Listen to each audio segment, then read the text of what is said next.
つけて片栗粉まぶした180度の油の海へ投げ入れてしまえばいい。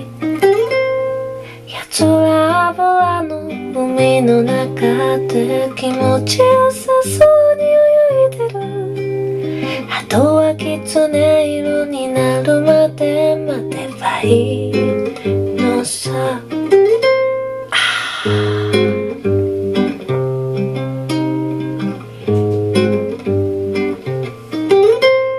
君の頼む唐揚げを僕はいつも食べたくて、君の目を盗んだわ、そっと口に入れてしまうんだ。君の頼む唐揚げを僕はいつも食べたくて、君の目を盗んだわ、そっと口に入れてしまうの。